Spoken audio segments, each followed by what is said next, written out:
السلام عليكم ورحمة الله وبركاته. ازيكم يا حبايبي، عاملين ايه؟ رجعت لكم بفيديو جديد.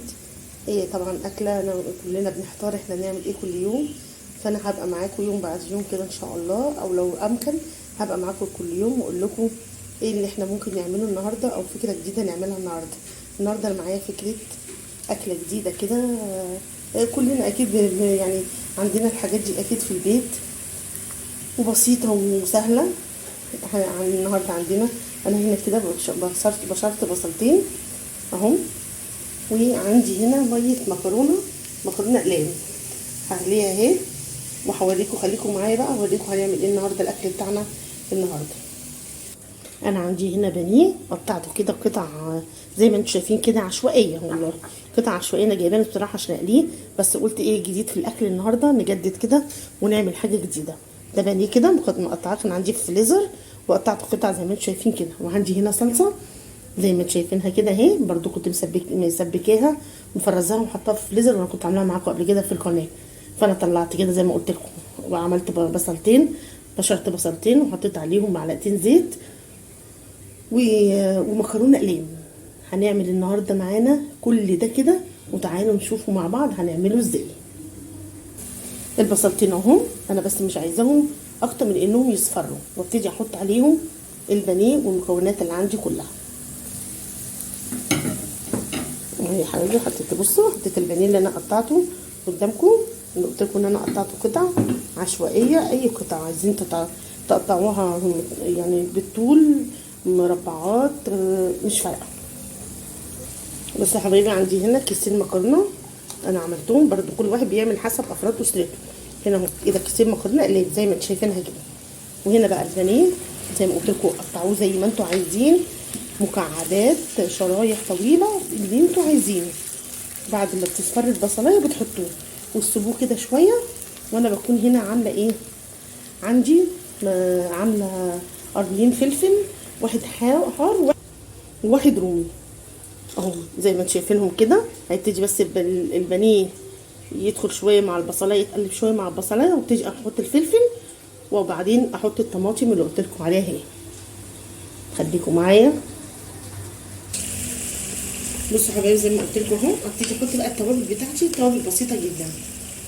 فلفل اسود اهو معلقتين صغيرين من اللي انتم شايفينها دي صغننه، انا حطاها للفلفل الاسود معلقتين. ملح، وما تحدقوش قوي الملح يعني مش قوي، عشان خاطر انتوا حاطين في المكرونه ملح. وزي ما قلت لكم انا هنا بشره معايا البصلتين، هستنى شويه مش هحطهم دلوقتي، قصدي القرنين فلفل، واحد رومي وواحد حار. وهقلب التوابل دي مع بعضها، مش هحط اكتر من كده في التوابل. كل واحد بقى حر، اللي عايز يحط توابل اكتر من كده يحط، بس عشان ما نغيرش طعم الاكله. اكله بسيطه وجديده، وهنشوف هناكلها ازاي مع المكرونه. هنشوف هناكلها ازاي. انا هنا عندي المكرونه اهي،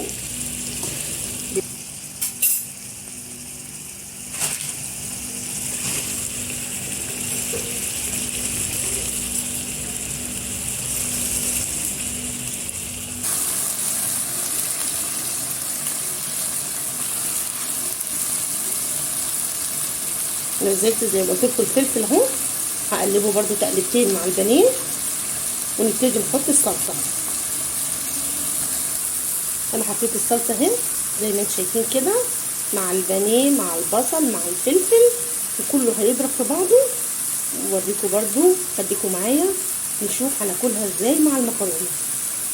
هي هتسيح دلوقتي عشان كنت حاطاها في الفريزر زي ما قلت لكم، هي هتسيح دلوقتي وهتعمل لنا صوص حلو قوي.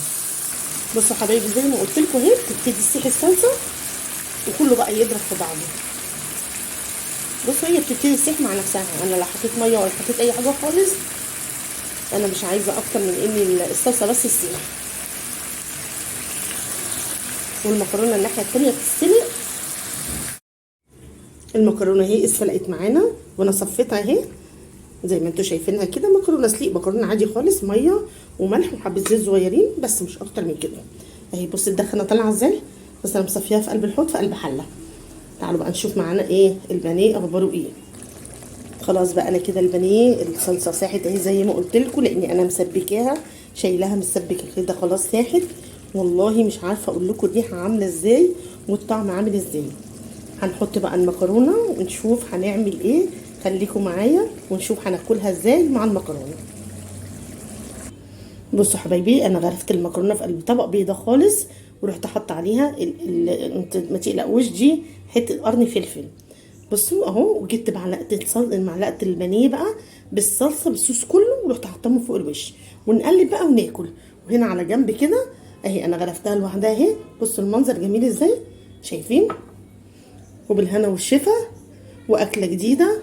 وانا ان شاء الله باذن الله كل يوم او يوم بعد يوم باذن الله اقول لكم ان شاء الله هنعمل اكل ايه، واشوفكم ان شاء الله في فيديو جديد. وبالف هنا وشفا، والسلام عليكم ورحمه الله وبركاته.